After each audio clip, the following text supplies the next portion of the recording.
자, 그러면 기자회견문을 제가 낭독하도록 하겠습니다. 이 중간의 내용들은 이제 민원인이신 이제 환자분의 입장을 대변하는 내용이라고 봐도 과언은 아닐 겁니다. 그냥 있었던 사실 내용이니까 그렇게 이해해 주시고 좀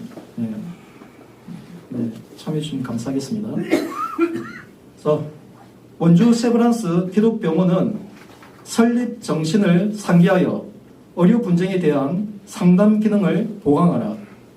의료사고 환자의 고통에 실형으로 돌려준 병원척은 각성하라.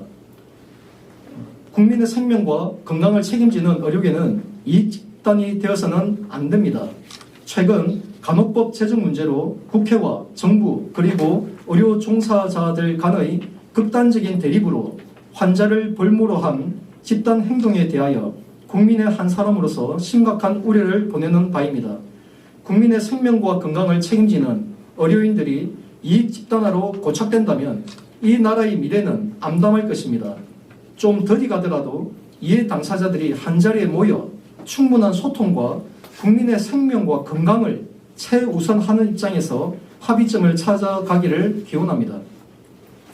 원주 세브란스 기독병원은 의료를 통한 그리스도의 복음 전파라는 설립 이념으로 캐나다 연합 선교회와 미 감리교 선교부에 의하여 1959년 11월에 50병상으로 개원하여 중부권 일대의 국민 건강에 기여했으며 특히 우리나라 응급의학의 중심에 서서 미래 의료를 선도하고 하나님의 사랑을 실천한다는 사명으로 고객 만족 실현을 통한 인간 사랑을 실천하는 병원으로 자리매김하고 있음에 무한한 감사를 드립니다.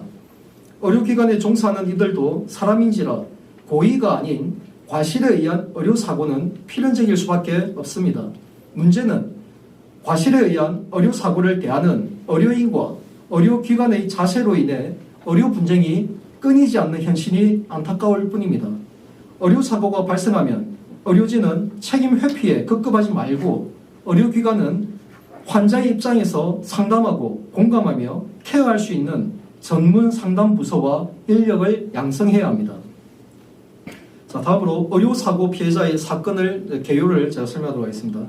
현재 원주 세브란스 기독병원 정문 앞에서 1년째 집회를 이어가고 있는 민원인은 2009년 3월 31일에 자택 옥상에서 만취 상태로 낙상하여 긴급히 기독병원 응급실로 내원하여 오른쪽 대퇴골 돌기 사이 분쇄골절과 하태부 개방골절 등의 진단을 받은 사실이 있었고 입원한 지 10일이 경과하여 수술하는 과정에서 병원성 감염이 진행되었고 이후 수술과 처치를 반복하다가 대퇴골 전체를 골수염으로 소실되는 장애를 갖게 되었습니다.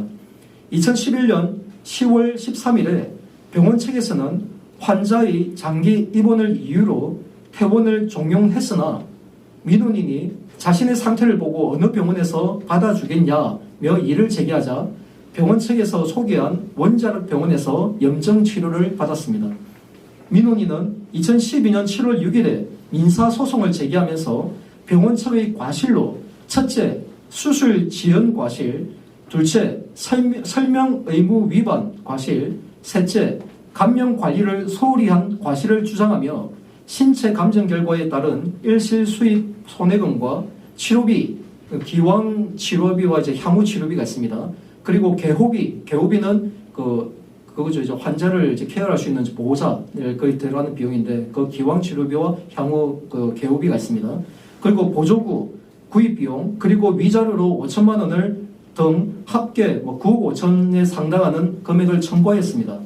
2015년 1월 29일 원주 법원의 1심 판결에서는 수술 지연 과실 주장과 설명 의무 위반 주장에 대해서는 인용하지 않고 감염 관리를 소홀히 한 과실 주장에 대해서만 인용하여 일실 수입 손해금과 기왕 치료비와 향후 치료비 그리고 기왕 개호비 및 기왕 보조구 구입 비용에 대해서만 손해액을 산출하고 향후 개호비와 향후 보조구 구입 비용은 인정하지 않아 손해액을 1억 9,800 상당으로 이제 산출한 뒤 원고의 현재 상태에 기왕증 그러니까 간경화증이 있었다라고 이제 병원 측에서 제시했던 거예요. 그것도 1심에서도 그것도 인용됐습니다. 그 기왕증으로 인해서 그 간 기왕증에 기여한 정도를 30%로 인정하여 공제한 뒤에 피고 병원의 책임 비율을 70%로 인정한 금액의 위자료를 2,500으로 합산한 금액 총 이제 1억 2,248만 2천 원을 이제 배상하라는 판결을 내렸습니다. 그러나 항소심 과정에서 병원 측은 감염 원인의 책임이 민원인에게 있다며 활동성 결핵 균과 간 기능 이상 그리고 병원에서의 지속적인 흡연으로 감염 발생의 원인이 되었다고 주장하였고 항소심 재판부는 서울고등법원입니다. 서울고등법원과 이를 인용하여 2017년 4월 27일 항소심 판결에서 전부 패소한 사건입니다.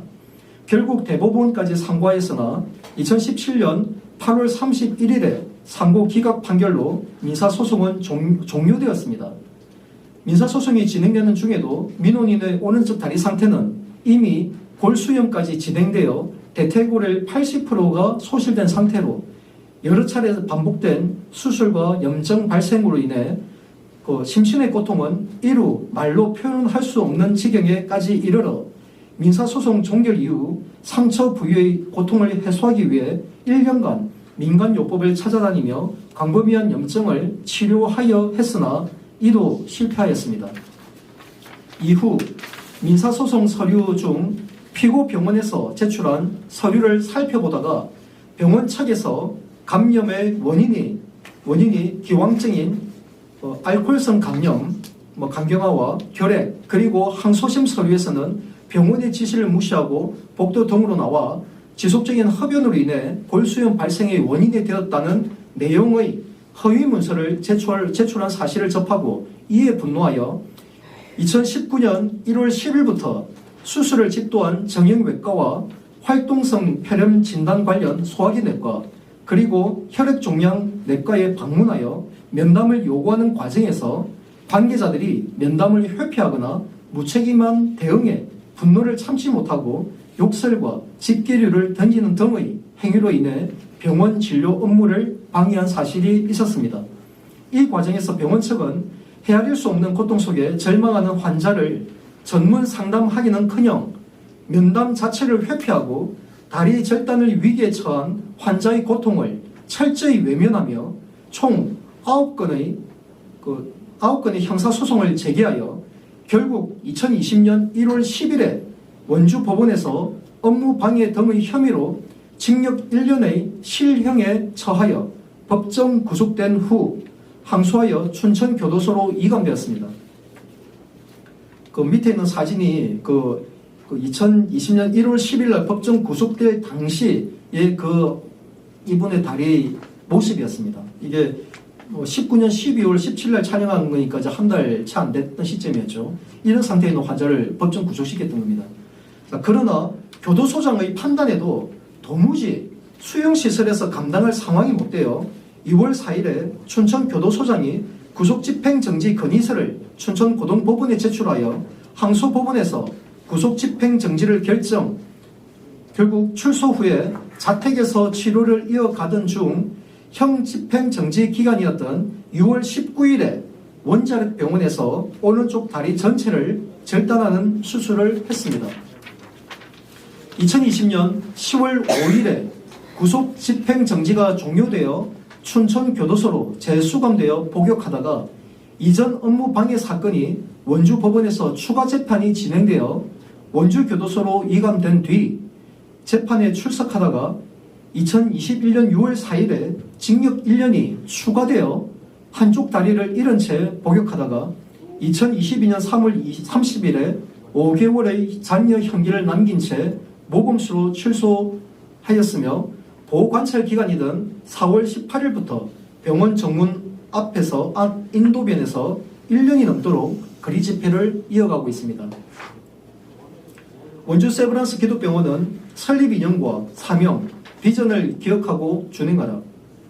병원장 이하 모든 의료진과 임직원들은 원주 세브란스 기독병원의 설립 이념과 사명, 비전이 더 이상 조롱받지 않도록 이 사건 민원인과 원만한 합의를 통해 조속히 거리 집회를 중단하고 장애인의 삶일지라도 행복한 가정으로 돌아갈 수 있도록 이웃 사랑을 실천하는 가치 실현에 적극 나서 주시길 간곡히 부탁드리며 이에 대한 입장을 6월 9일 오후 4시까지 회신해 주시길 바랍니다.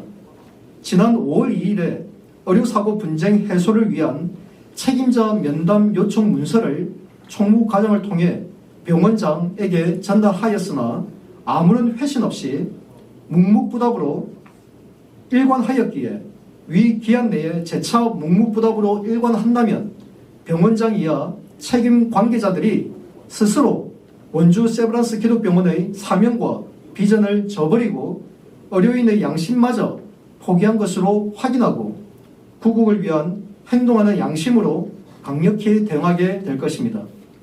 꺼져가는 한 생명이라도 구하기 위해 헌신과 노력을 아끼지 않으시는 대다수 의료인들의 숭고한 명예가 이 사건으로 인해 더 이상 실추되지 않기를 간절히 바라는 마음입니다. 네, 감사합니다.